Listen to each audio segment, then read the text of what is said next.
8 a.m. We're at, I think, chapter 12 of the Gospel of Luke this Saturday. I haven't heard, have any of the spouses stepped up to bring some kind of breakfast this Saturday? I have to just ask. I don't know. Usually somebody comes up and tells me that, but I've not heard anything.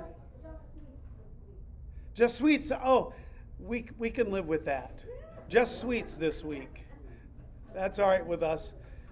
Tom can't be on his feet, so I know Tom can't be cooking.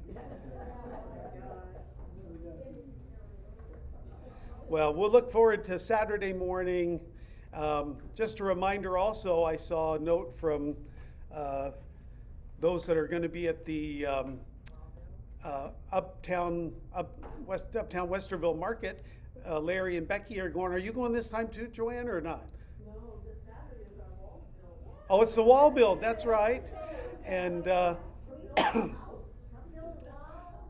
I know that I think that Ellen and George Paulus are going to be there as well, and they're skilled, experienced hands at that. So, yeah. So it's always fun if you're. Just stop by, go walk by the booth and see how, make it look real populated, like there's a lot of interest. And that's always good. Well, we're on chapter 11 this evening. Certainly an important chapter, as we talked about last week. We're now getting at the turning point of the Gospel of John. And clearly, we're going to, in chapter 12, hear about the procession, the Palm Sunday procession into Jerusalem. So today we hear about the restoration to life of Lazarus, and that really foreshadows Jesus' own resurrection. As Billy mentioned last week, which is totally accurate, the raising of Lazarus is the seventh of Jesus' signs, and it's the last and final and greatest, other than it sets the stage for the sign, which is, we hear in Scripture Jesus talks about the sign of Jonah, which is Jonah being in the whale for 3 days, which is a metaphor for Jesus in the tomb. So all of these signs are kind of setting the stage for the greatest of all the signs, which is Jesus' own death and resurrection. So there are 7 signs, but if you count the sign of Jesus' own resurrection, that's the 8th. And of course, 7 is the number of divine completeness. 8 is the number of new beginnings, because Jesus was resurrected on which day? The 8th day, we say. And so baptismal fonts in the ancient world, well, I guess sometimes in the New World as well, baptismal fonts were built to be 8-sided, symbolizing the resurrection. So anybody that isn't kind of into the Christian numerology and such would say, well, there's only 7 days. There aren't 8 days. Well, the 8th day is Sunday, and the Saturday is the 7th, the Sabbath. But the day of resurrection is Sunday, the 8th day. And so it's kind of interesting in terms of numerology in the Bible. There are 7 signs indicating the 7 signs that are given to us in the Gospel of John are the number of divine completeness. So we've gotten the total message through those signs. But on the 8th of that is the resurrection of Jesus. So that in and of itself says, okay, so there's an 8th sign as well. So it's always important when we're studying Scripture to ask ourselves about numbers. And sometimes a number is just a number, but in the Bible, often numbers have a spiritual meaning, and usually Jews would have known what those numbers indicate. And so we Christians today we're not so keyed into that. So it's always good for me to point that out and highlight that. So we're turning today to the chapter 11 with the raising of Lazarus, the brother of Mary and her sister Martha. Chapter 11. Now a certain man was ill, Lazarus of Bethany, the village of Mary and her sister Martha. It was Mary who anointed the Lord with ointment and wiped his feet with her hair, whose brother Lazarus was ill. So the sisters sent to him, saying, Lord, he whom you love is ill. But when Jesus heard it, he said, This illness is not unto death. It is for the glory of God, so that the Son of God may be glorified by means of it. Now Jesus loved Martha and her sister and Lazarus. So when he heard that he was ill, he stayed 2 days longer in the place where he was. Then after this, he said to the disciples, Let us go into Judea again. The disciples said to him, Rabbi, the Jews were but now seeking to stone you, and are you going there again? Jesus answered, Are there not 12 hours in the day? If anyone walks in the day, he does not stumble, because he sees the light of this world. But if anyone walks in the night, he stumbles, because the light is not in him. Thus he spoke, and then he said to them, Our friend Lazarus has fallen asleep, but I go to awake him out of sleep. The disciples said to him, Lord, if he has fallen asleep, he will recover. Now Jesus had spoken of his death, but they thought that he meant taking rest in sleep. Then Jesus told them plainly, Lazarus is dead. And for your sake, I'm glad that I was not there, so that you may believe. But let us go to him. Thomas, called the twin, said to his fellow disciples, Let us also go, that we may die with him. Well, let's just stop there and reflect a little bit on this so far, this account. If you've been in Jerusalem, you can actually see Bethany from, if you're on the Temple Mount, you can see Bethany a couple hills over. It's that close, even though it would be a journey for people to get there, but it was close enough that they're concerned. Jesus is somewhat safe here in Bethany, but there's going to be an issue, they think, if Jesus goes to Bethany and is at the home of Martha and Mary. So they're very concerned about him returning to Judea because of what might happen there.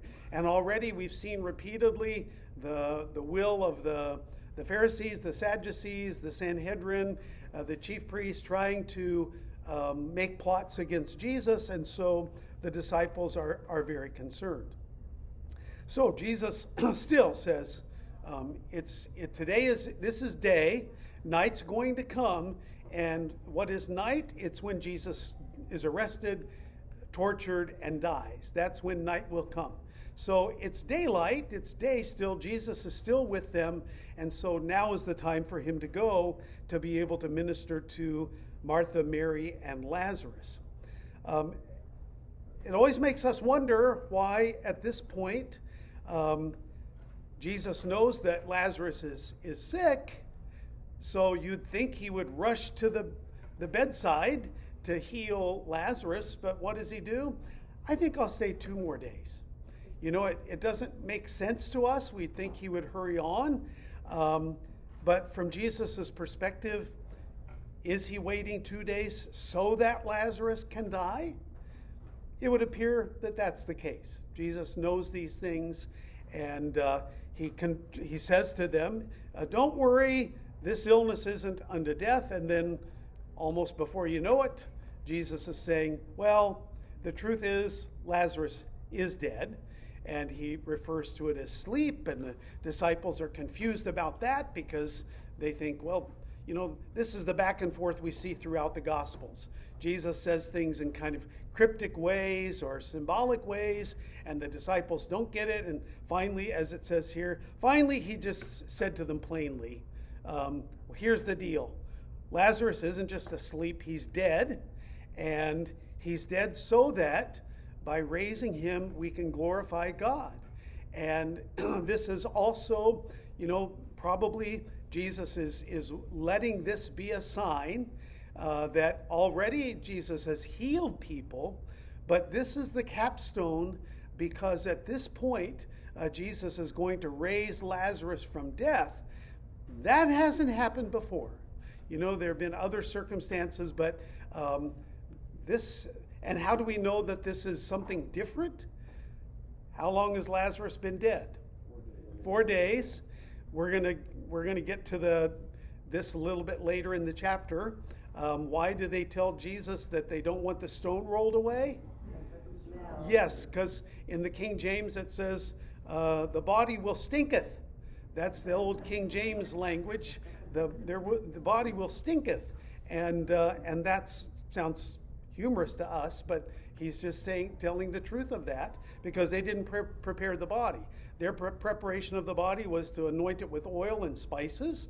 Myrrh was one of the spices that they used to anoint a body, and then they wrapped the body in the burial shrouds, but they didn't drain the blood out. They didn't do any kind of mummification or anything like that. And so in Jewish understanding, the soul remained around the body, or the spirit of the person remained for 3 days.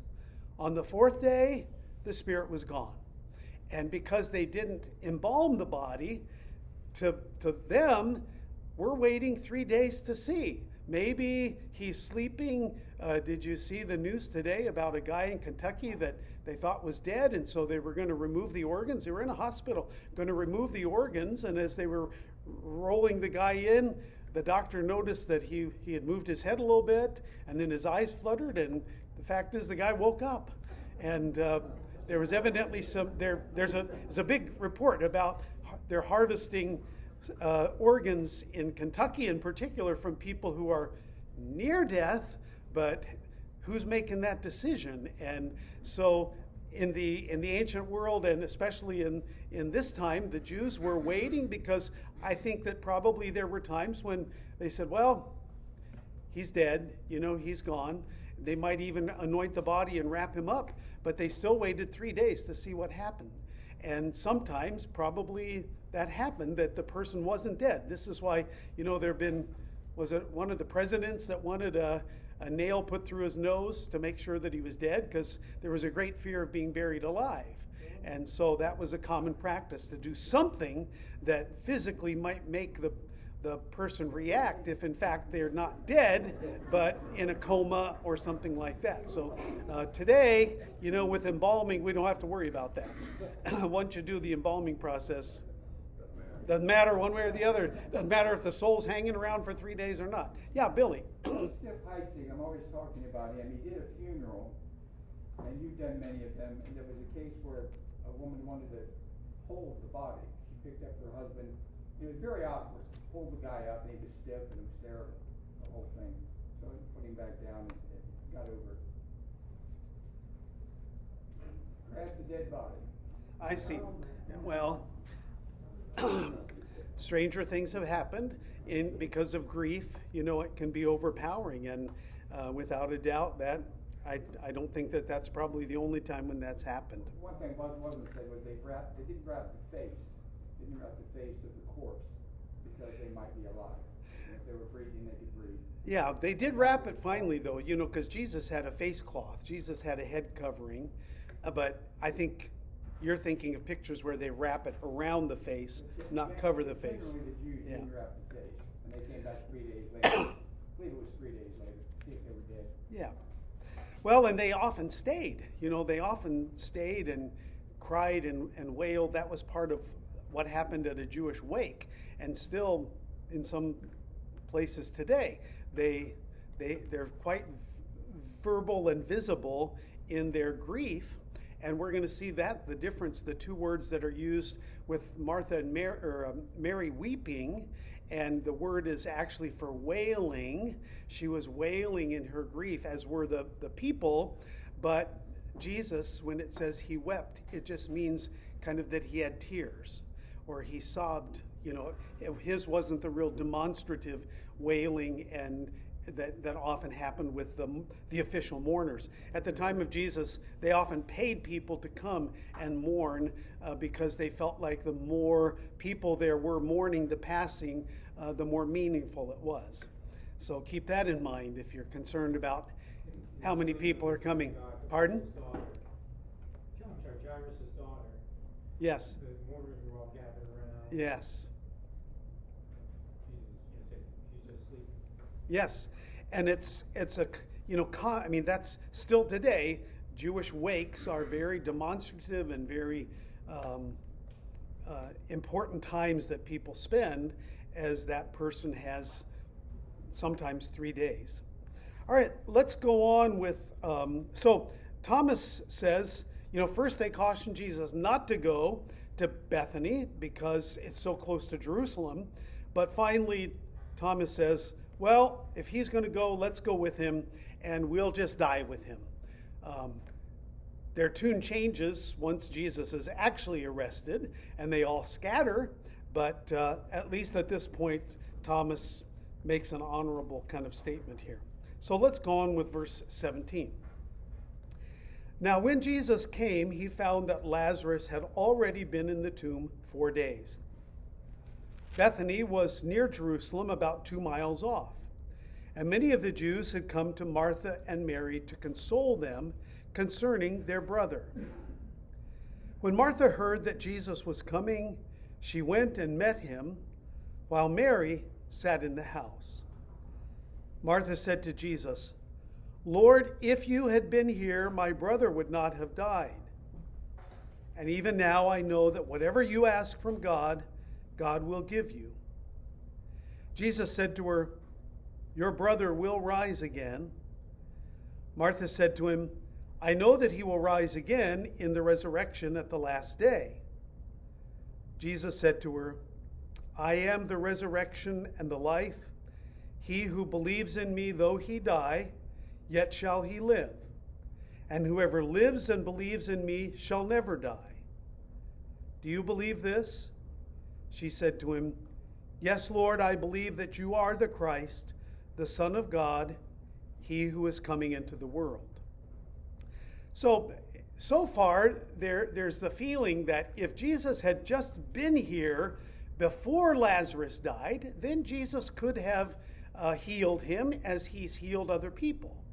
But once he's dead 4 days, it's kind of an acknowledgement that, well, Jesus, if you could have come right away as we sent for you, then Lazarus wouldn't have died. And so there's once again this kind of juxtaposition between hoping that Jesus would come because he can heal the sick, but what's really going to happen is the sign is going to be he's going to restore life to Lazarus. And again, this is foretelling, pointing forward to the actual death and resurrection of Jesus.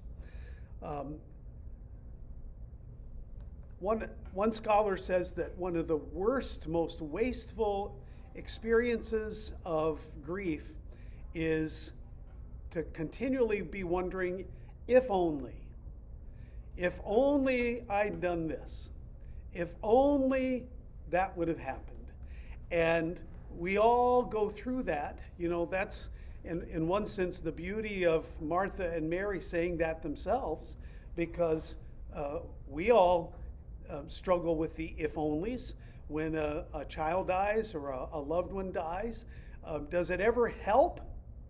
No, because all we're doing is thinking of hypothetical situations that there might be 1,000 if onlys, and none of them are true and none of them happen. So, it's something we have to kind of acknowledge the fact that it's part of our human struggle with grief.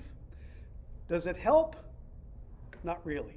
We just acknowledge it as part of the human experience. But Martha and Mary say exactly the same thing, both of them to Jesus, not necessarily criticizing Jesus. They're just really stating a fact. Well, I guess, Lazarus died because you weren't here. And that's, we may not feel the same kind of, have the same kind of questions, but we certainly ask the question, Lord, I guess you're not with us in this, because if you were here, my loved one wouldn't have died, or my loved one wouldn't have had to struggle so much. And so we have the same kinds of questions of Jesus ourselves.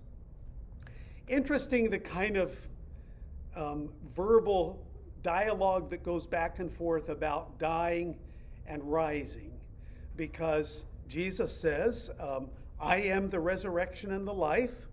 He who believes in me, though he die, yet shall he live. But then he says, whoever lives and believes in me shall never die. Well, that's good news. We're never going to die. So it's kind of a verbal dialogue that Jesus has with himself here back and forth. We all know that Lazarus died. He died here, but at some point in the future, Lazarus is going to die again. This is not a resurrection. Jesus restored his life to him, and yet he's going to die again. All the other people that Jesus resurrected, I mean, the couple, they all died.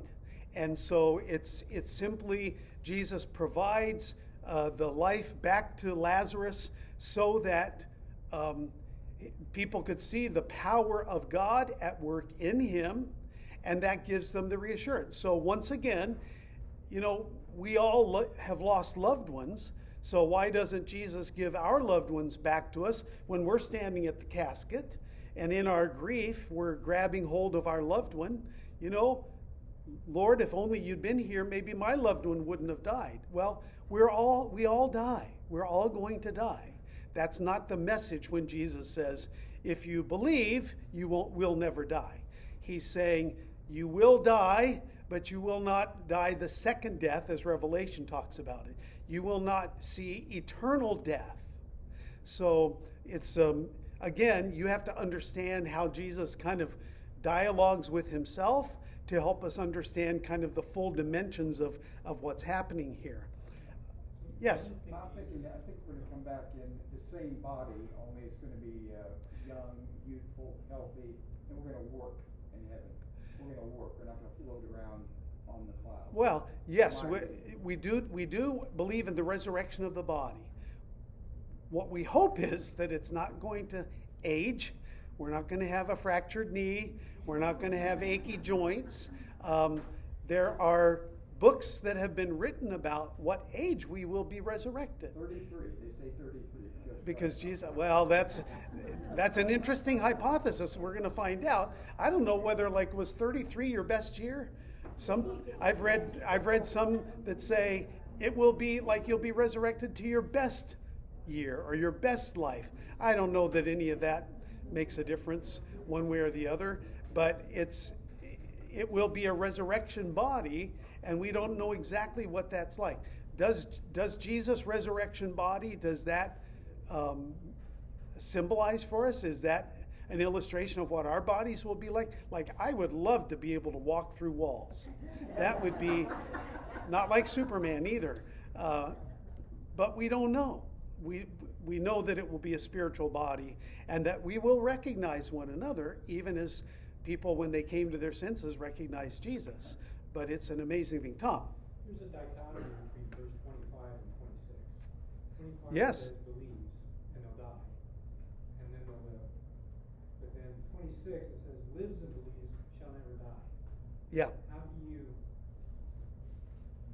explain the dichotomy between someone that believes and someone that lives and believes? I think that Jesus is speaking somewhat poetically here. I don't know that he's trying to make a big distinction here. He's just trying to help them understand that there is something more than earthly death.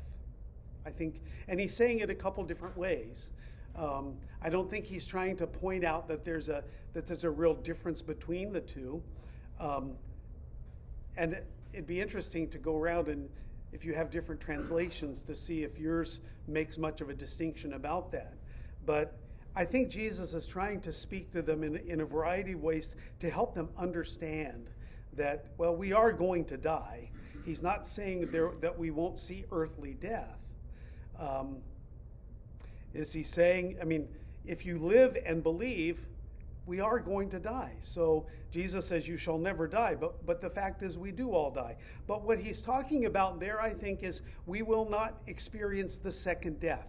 So in Revelation, we die and then we're resurrected, and all are resurrected. This is the image of death and resurrection in Revelation, that we die and everybody will die and everybody will experience judgment.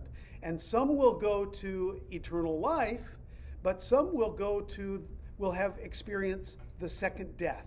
And Revelation actually talks about the second death, which means you die for eternity.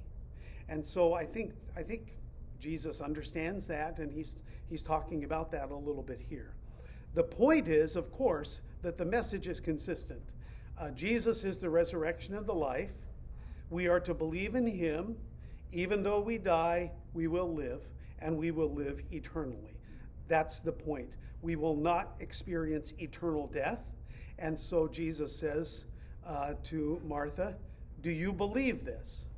And she says, yes, Lord, I believe that you are the Christ, the Son of God, he who is coming into the world. In the creeds, we talk about the resurrection of the body.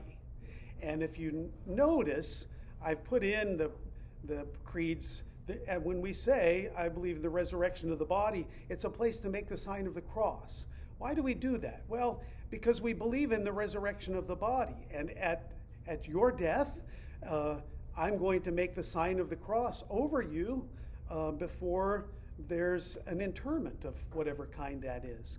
And so it's a way, and when we're confessing what we believe, that at that point, it's not inappropriate to make the sign of the cross on ourselves to bless our own bodies and say, Lord, I hope this body will be resurrected as well, because Jesus was raised in the body and will be raised in the body as well. And that's why traditionally we make the sign of the cross in the creeds when we say the resurrection of the body. There are many symbolic places in the liturgy where we're reflecting on things in a physical way. And I think it doesn't mean that you have to do it, but I just like to point those out so that you know that as well. Carolyn, did you have your hand up a little while ago? No? Okay. All right, Bill. Eschatology is a good word. I like that word. So are we going to come back in these beautiful bodies at the end times? Or what are we going to do? Lie in the grave for 20, 30, 50 years? Well, nobody knows. There are two different indications in the scriptures about that. One is Paul talks repeatedly about the dead will die and will rest until Jesus comes again, and then the living and the dead will all be brought before judgment. So that's one. The dead first, and then everybody, and we'll all stand, because it says, that not all will see death. We're not all going to die before Jesus comes again. In God's timing, there probably will be some alive still. So we'll all be raised. But it's Paul really has the sense that it's a blessed sleep and it's a rest in the Lord until that time when Jesus comes again. So that's kind of the biblical way, the Pauline way of thinking about it. The flip side of that is Jesus says to the thief on the cross, today you will be with me in paradise. So how do you reconcile that with what Paul says? Well, I guess on the one hand we could say Jesus can take any one of us to be with him whenever he wants. He can say that to me or to you right now, and right away we're raptured up into heaven. On the other hand, there seems to be a clear sense from Jesus' perspective that when the thief on the cross dies, he's not going to be in punishment, even though he's a thief on the cross. He's going to be with the Lord.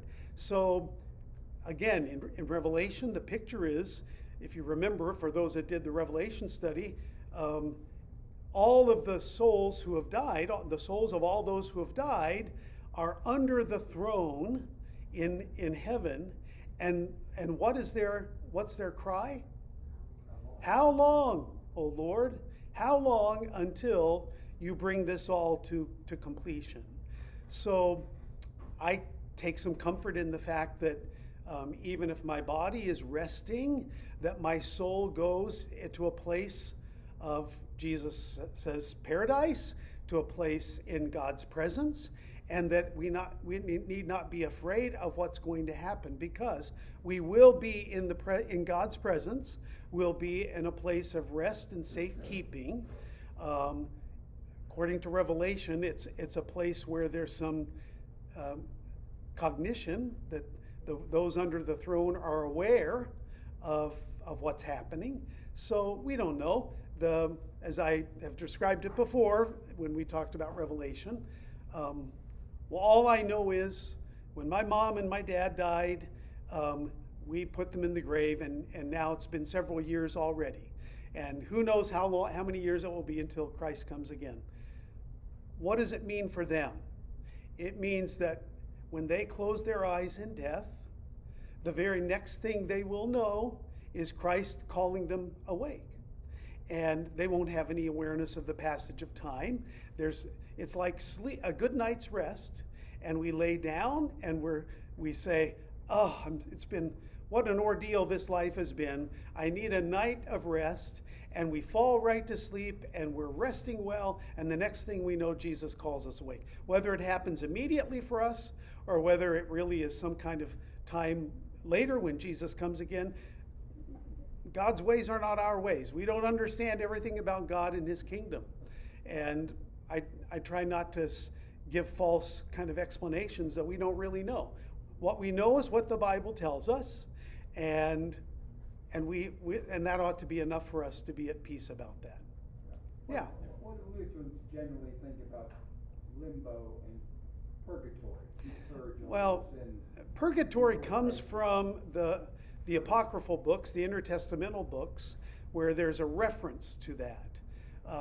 We don't hold to that usually. However, in terms of a place of purgatory and a set amount of time that you have to remain in purgatory to have your guilt kind of burned out of you. It was in the Middle Ages, it became very let's say useful, to think of it in those terms, because while we are forgiven in this life, in the Roman Catholic tradition, still we have to be purged of the stain of sin that remains. And so that's what purgatory means, and the fire is not necessarily understood to be punishment. It's intended to be a cleansing fire. So in that sense, we don't talk as Lutherans much about well, Tom's going to end up in purgatory for 1,000,000 years, but Mike is at least half better than Tom, so he'll only be there 500,000 years. We don't think in those terms.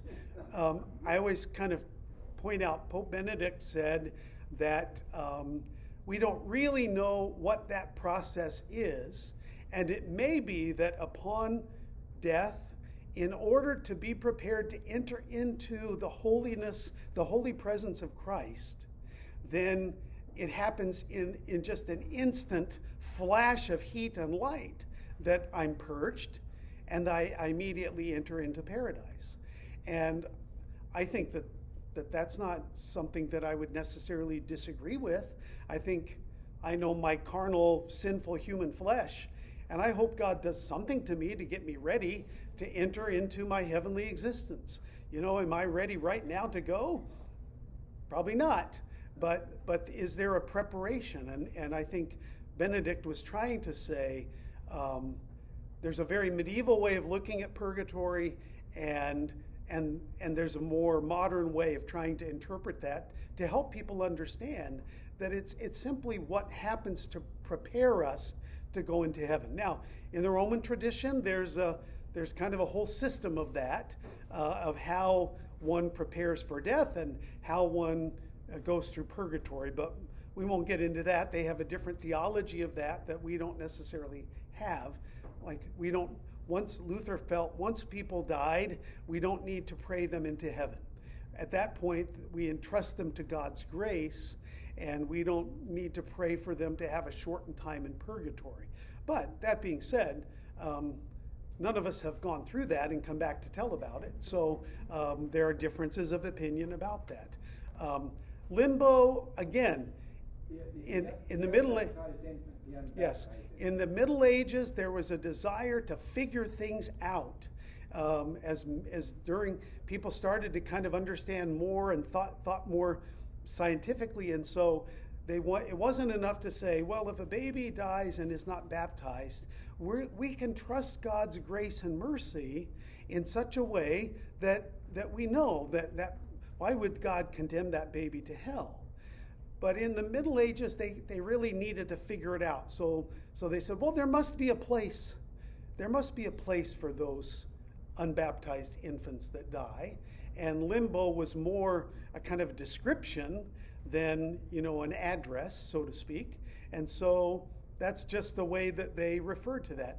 We Lutherans would not necessarily talk about limbo, because what we believe is if a child, an infant, dies being unbaptized, we entrust them to God's grace and mercy. That's what matters, really. I think in the definition of limbo, there were two different kinds. One of them is scriptural, which is that Jesus preached to the souls in prison after he was crucified. And when he was crucified, the graves were open and the bodies of the saints came up. I can't remember the exact word. That's where, Adam, Eve, Moses, Elijah were until the resurrection. And then on the resurrection, they went to heaven. And then the limbo of, the just, those who didn't sin, but because they were not, baptism was considered a prerequisite for going to heaven. There was some theological speculation of where someone who was just would go. If anyone has no further time, we could always go read the Divine Comedy by Dante, around 1400. Yes. What the thinking was like there. Yes. So if anybody's watching this, we're just discussing about limbo and what happens after death. So you've heard my answer, but that's what we're talking about. I'm guessing they may not hear all the discussion. We can't rule out an original sin, even though that baby hasn't been baptized. Oh, no. But a baby doesn't have the chance. We're talking about normally what happens when a baby dies at the time of birth or something like that. So we all carry the stain of sin, and that can't be wiped away. Somebody else have a hand up? Yeah. How do you view near-death experiences? Okay, so the question is, how do we view near-death experiences? I think it's very interesting.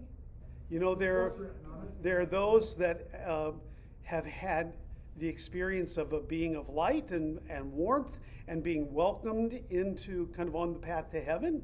And I've read a book and heard a guy speak about he had a near-death experience, and that was not his experience.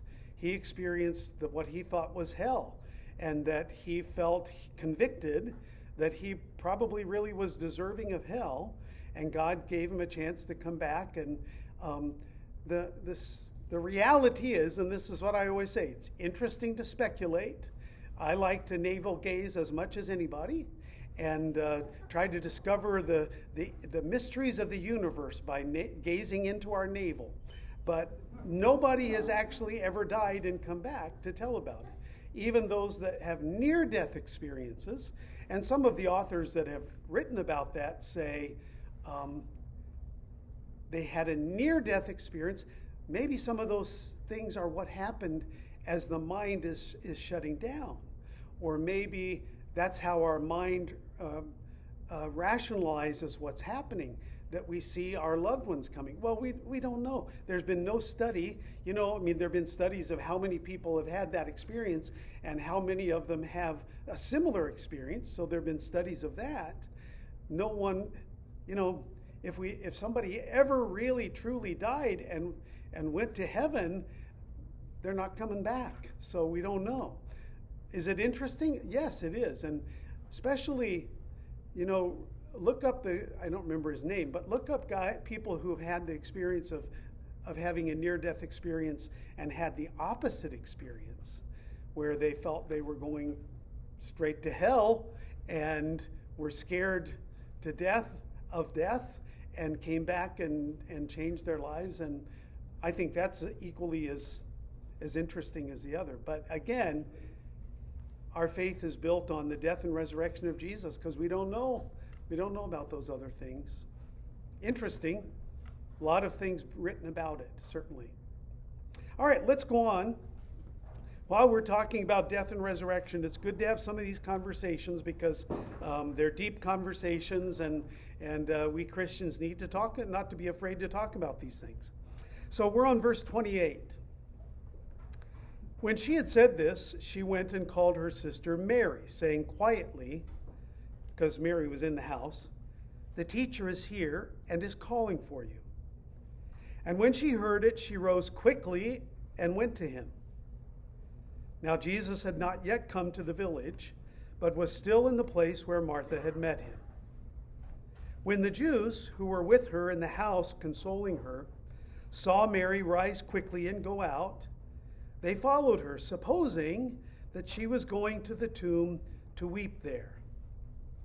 Then Mary, when she came where Jesus was and saw him, fell at his feet, saying to him, "Lord, if you had been here, my brother would not have died." Again, that if Jesus had been there, he could have kept him from dying. She has not much expectation that Jesus will raise her brother. When Jesus saw her weeping, the word for it is wailing or lamenting, and the Jews who came with her also weeping and wailing, he was deeply moved in spirit, and he was troubled. And he said, "Where have they laid him?" They said to him, "Lord, come and see." Jesus wept, always known as the shortest verse in the Bible. Anybody have a translation that expands that a little bit? Or do they?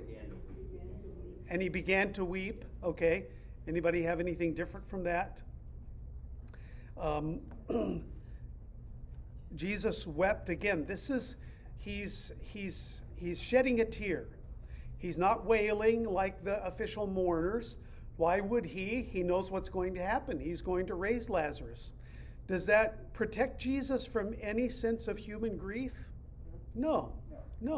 When we have a funeral, we experience the hope, the promise, and the joy of resurrection unto eternal life. Does that mean we don't weep at times?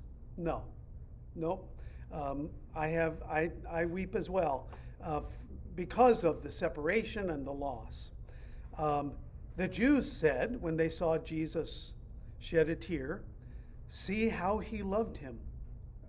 But some of them said, "Could not he who opened the eyes of the blind man have kept this man from dying?" The same question that Mary and Martha have raised. Then Jesus, deeply moved again, came to the tomb. It was a cave, and a stone lay upon it. Jesus said, "Take away the stone." Martha, the sister of the dead man, said to him, "Lord, by this time there will be an odor, for he has been dead 4 days." Jesus said to her, "Did I not tell you that if you would believe, you would see the glory of God?" So they obeyed Jesus. They took away the stone. And Jesus lifted up his eyes. The Jewish orientation posture for prayer is not what we do, generally speaking. They raise their hands and they look up to heaven. If you ever go to the Wailing Wall in Jerusalem, they raise their hands and they actually rock back and forth because they believe that a physical movement helps us to focus our prayers. Kind of like any kind of activity sometimes helps messages to sink into us. So that's why Jesus raised his hands and looked up to heaven. That was the Jewish way of praying. And he said, "Father, I thank thee that thou hast heard me. I knew that thou hearest me always, but I have said this on account of the people standing by, that they may believe that thou didst send me." So he's not saying this for himself. He's saying it on behalf of the people, so they know that he is at one with the Father and the Son are of one mind together. Verse 43, when he had said this, he cried with a loud voice, "Lazarus, come out!" The dead man came out, his hands and feet bound with bandages, and his face wrapped with a cloth. Jesus said to them, "Unbind him and let him go." Many of the Jews, therefore, who had come with Mary and had seen what he did, believed in him. But some of them went to the Pharisees and told them what Jesus had done. Isn't that the worst worst possible human response? Here, Mary and Martha are in grief because their brother Lazarus has died. Jesus has raised Lazarus, restored to him life, and they should be joyful and celebrating. And some did, and they came to believe in Jesus. But there were others who said, oh, we've got to go to the Pharisees. We need to go tell the Pharisees what's happened. And so they go off to report. They're the worst kind of tattletales. They went to the Pharisees and told them what Jesus had done. So the chief priests and the Pharisees gathered the council and said, what are we going to do? For this man performs many signs. If we let him go on thus, everyone will believe in him, and the Romans will come and destroy both our holy place, meaning our temple, and our nation. But one of them, Caiaphas, who was high priest that year, said to them, you know nothing at all. You do not understand that it is expedient for you that one man should die for the people, and that the whole nation should not perish. He did not say this of his own accord, but being high priest that year, he prophesied that Jesus should die for the nation. And not for the nation only, but to gather into one the children of God who are scattered abroad. So from that day on, they took counsel how to put him to death. So, Caiaphas probably he says to the others, you don't know anything. Here's the truth of the matter. Let's put Jesus to death, and that will save the whole nation. Better that than having the Romans come down on our heads, and they'll destroy the temple and us with it. So it's worthwhile that Jesus should die, and then we can keep on with our holy place and our nation. Most scholars believe that at the end, Caiaphas unwittingly is saying that he received this prophecy about Jesus dying for the nation, but not just for Israel, but because in and through the death and resurrection of Jesus, Jesus is going to gather all the believers of the world into one flock. Remember, he talked about that not too long ago in chapter 10 about Jesus the Good Shepherd, and he says, there are other sheep that are not of this fold, and I want to bring them all together into the one redeemed house of God. And even Caiaphas unwittingly says that's why Jesus is going to die. He's going to gather into one all the children of God who are scattered abroad. So who is he talking about? He's not talking about the Jews only, but who are those who are scattered abroad? The Gentiles, the pagans. They too ultimately are to be brought together into the household of faith. Yeah, Larry. What's the reaction of the logic, if there is any, and the Romans will come and destroy both our holy place and our nation? They actually, the fact is, by the time that this is written, already John knows that the temple is going to be destroyed in 70 AD by the Romans. Right. So they're worried. The Jews in Jerusalem and Judea were always living on a razor's edge. So on the one hand, they had Herod Antipas, who was a puppet king, but they also had the Romans, who above everything else wanted their subjects to be obedient and to keep the peace. And so if they allowed Jesus to keep stirring up trouble, it was going to stir up trouble not only in Jerusalem and Judea, but it was ultimately going to cause a problem for all the religious leaders as well. Because what would they do? Well, the Roman emperor allowed the Jews to practice their faith so long as they didn't disrupt the peace of Rome, the Pax Romana. So if they allowed Jesus to keep preaching and teaching, here now he's raised somebody from the dead, they're always looking over their shoulder, afraid that the Romans are going to come down on them. So they're worried that they're going to destroy the temple. And it's fascinating that this is probably 32 AD, something like that, or probably 33 maybe. By 70 AD, that's exactly what happens. So they were worried about that happening, and indeed it did happen. And that's the final fall of the temple. When do you think the Gospel of John was written? You know, scholars all say 90 to 100. So John's writing, he already knew that the temple had fallen. But he's saying this because he knows what their rationale was. Why did they want to put Jesus to death? Because he was stirring up the people, and they were afraid of the Romans. And Ananus, or rather Caiaphas, was in power for 12 years. Before that, it was 1 year at a time to keep the Yes. money flow coming in, as it turns out. The real power in the temple was Annas, or Annas. Yeah. He was known as Annas around Jerusalem as a nickname, I think. Annas. All right, let's go on so we can get through this. Verse 54. So here's the shift. Verse 53. The resurrection, the restoration to life of Lazarus is the turning point in the Gospel of John, because now Jesus shows he has the power over death itself, and this the religious leaders can't abide. So verse 53 says, so from that day on they took counsel how to put him to death. Before this, they didn't like him. They're always trying to catch him in some kind of a trap, but they weren't convinced about what they were going to do about Jesus. But once he raised Lazarus, that's it.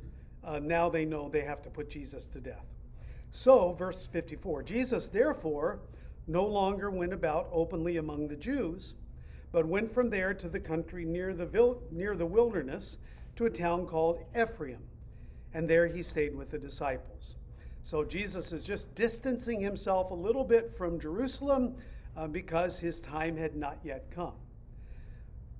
How long will he be there? Verse 55, John tells us, now the Passover of the Jews was at hand, and many went up from the country to Jerusalem before the Passover to purify themselves. That could take several days. They had to purify themselves before the Passover.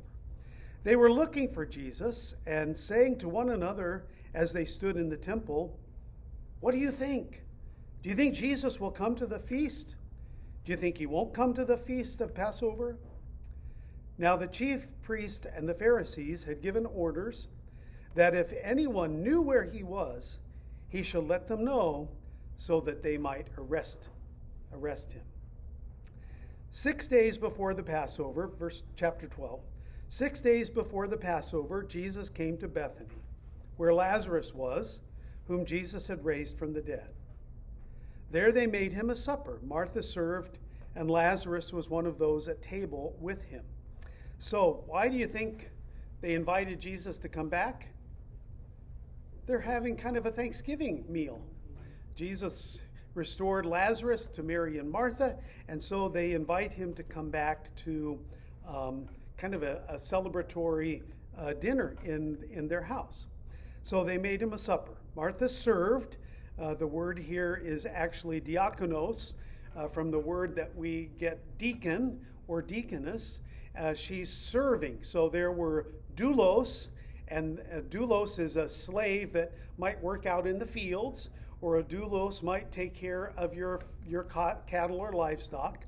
A servant, a diakonos, was somebody who served at your feet or at your hand, somebody that you trusted to be in the house with you and was kind of your manservant or maidservant.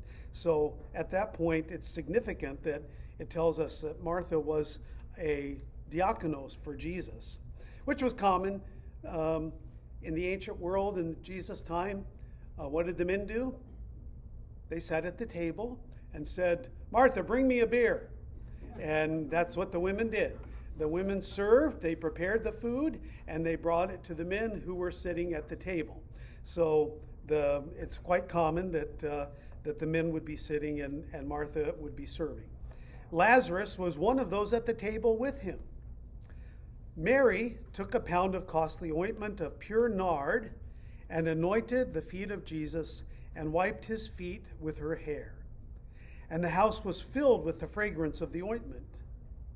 But Judas Iscariot, one of his disciples, he who was to betray him, said, "Why was this ointment not sold for 300 denarii and given to the poor?" This he said, not that he cared for the poor, but because he was a thief, and as he had the money box, he used to take what was put into it. Jesus said, "Let her alone. Let her keep it for the day of my burial. The poor you always have with you, but you do not always have me." So this is a somewhat scandalous act that Mary does for Jesus. The lowest of the servants or the slaves had the responsibility for washing the feet. It was not an honor to wash the guests' feet, which is why at the Last Supper, which we're going to read about in 2 or 3 chapters, which is why Peter doesn't want Jesus to wash his feet. It's beneath Jesus, and Peter is insulted that Jesus would want to wash his feet. Here, Mary, one of the householders, not a servant, not a diakonos or a doulos, is going to wash Jesus' feet with this costly ointment of pure nard, and she anoints the feet of Jesus, wiping his feet with her hair, which is a sensual act. Women never let down their hair around men. It was inappropriate to do that, and it was somewhat of a sexual thing to let your hair down when you were going in with your husband. And so the fact that Mary used her hair is a sensual act, not intended to be sexual, but intended to be intimate, that she's so appreciative of Jesus. We learned that Jesus loved Martha and Mary and Lazarus. So there's a closeness there already. But in this dinner party where they're thanking Jesus for giving their beloved brother back to them, she does this act that would not be acceptable in Jewish culture or society, and yet at this time she's showing Jesus her very deep emotional connection to him by bending down and washing his feet, anointing his feet. Usually you didn't anoint the feet, you anointed the head with oil. But she's anointing his feet because it's a sign of humility, and then drying it with her hair in an obvious act of intimacy. And then, of course, this is the first time really that we know about Judas. And we see, his stripes coming out. We see him for who he really is, that not only in this circumstance is he greedy, but he's used to taking money out of the money box as well. And Jesus justifies the gift of the ointment and what Mary is doing by the fact that he's now here with them. Soon he'll be away, he'll be not with them anymore, and so it's appropriate to have this kind of holy wastefulness while Jesus is still here. All right, let's go on. Yes? In the Gospel of Luke, there's an account of a sinful woman who essentially does what Mary did. Are those two different people, or was Mary a sinful woman? We think so because, in that situation, they make it clear that this is a sinful woman. So we don't think that's Mary. It's not this circumstance. So the only thing we can kind of understand is that it was a different woman that did that. All right, let's go on with verse 9. When the great crowd of the Jews learned that Jesus was there, they came, not only on account of Jesus, but also to see Lazarus, whom he had raised from the dead. So the chief priests planned to put Lazarus also to death, because on account of him, many of the Jews were going away and believing in Jesus. So how many Gospels account for the raising of Lazarus? Anybody know? 4. 1. This is the only place where the raising of Lazarus is told. Why is that? Let me get this, man. He was a wealthy man because Bethany was the breadbasket of Jerusalem. He was probably a farmer, had money. He could feed the 12 and Jesus and more. Well, who knows? We don't know that necessarily. Those are they're speculations. But interesting to think about, why would Matthew, Mark, and Luke, who were written around, like Mark was 50, Matthew and Luke probably 50 to 70, something like that. Why didn't they include this account in their Gospels? Why is it only 90 to 100 AD that John feels free to include it? We heard it probably right here. Maybe because the Romans already destroyed it, and they didn't have to worry about them coming and destroying the temple Well, again. no, it's probably more because the chief priests are going to put Lazarus to death. And so Lazarus is probably still alive at the time that Matthew, Mark, and Luke are writing. So if they spill the beans about what happened, and all the religious leaders know, and they want to kill Lazarus, they're just kind of, they're saying, hey, this is what happened to Lazarus, and it kind of stirs up the religious leaders again. So by 90 to 100, maybe by this time Lazarus is dead, a natural death, and John feels free to share that. It's only speculation, although you have to ask yourself, such a powerful account, why would Matthew, Mark, and Luke not include it? And that's at least one explanation. They were humans, and they didn't want to cause Lazarus any more trouble than he had already. So it may very well be that that's the case. So, the chief priests planned to put Lazarus also to death, because on account of him, many of the Jews were going away and believing in Jesus. I think we ought to stop there. It's 20 till, because now Jesus is ready to go into Jerusalem on the Palm Sunday. Once we get into that, I think we want to go through the whole of the chapter, and we spend a significant amount of time on Lazarus, rightly so, but I think why don't we stop there, and we will pick up on that next Monday night. Does that sound okay? Comments or questions or thoughts? No thoughts? Yes, Barb. I'm curious, I never realized that Judas Iscariot was a thief. I guess I'm ignorant. That's the reputation he had. And, then there's been all kinds of speculation about, did Jesus not know that he was not a truthful, honest person? And then, why put him in charge of the treasury? That's, we welcome somebody that's paid their debt to society and got out of prison after they were a thief, but we don't make them the church treasurer. That just doesn't seem like common sense. But still, it may be that he was used to handling money, and we don't know.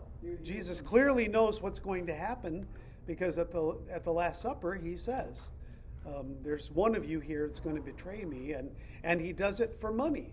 He doesn't. In some of the movies they give the impression that Judas is just trying to spur things on. Let's get things moving a little bit, but that's not the biblical witness. It's that he clearly sold Jesus out for 30 pieces of silver. Does it say why they didn't kill Lazarus as well? Has that ever been? No. There's no real reference to Lazarus later, but we hope he lived a quiet life with Mary and Martha.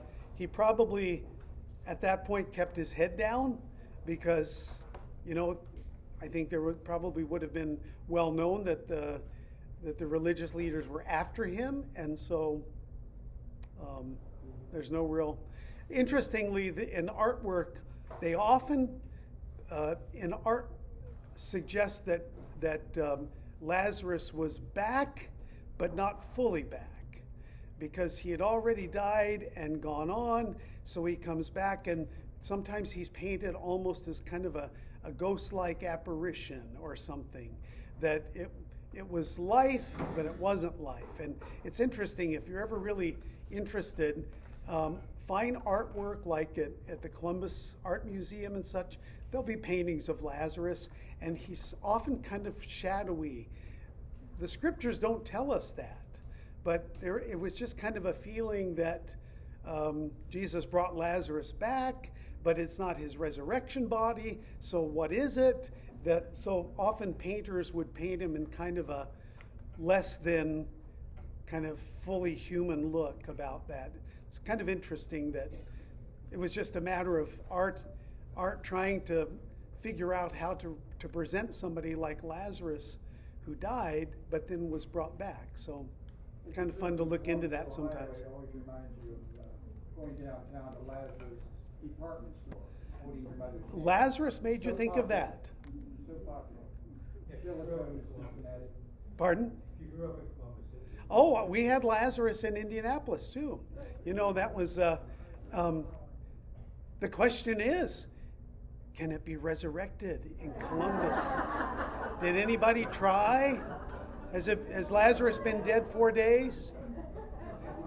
While we were in Pittsburgh, I told Susan we ought to look into whether, because we were at the Omni Hotel right downtown Pittsburgh, and I said, I wonder if there could still be a great old department store in downtown Pittsburgh. But Tom, do you know? We didn't find one. No, I don't know what. Oh, I've never heard. Anybody know Pittsburgh that well? No? Yeah, we didn't find one. We didn't have a lot of time to go looking, but those were great old department stores in downtown cities and situations. So, well, let's close with the Lord's Prayer, and then we'll end for tonight. Our Father, who art in heaven, hallowed be thy name. Thy kingdom come, thy will be done, on earth as it is in heaven. Give us this day our daily bread, and forgive us our trespasses, as we forgive those who trespass against us. And lead us not into temptation, but deliver us from evil.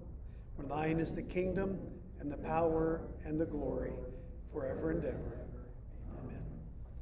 Thanks, everyone. Thanks for coming.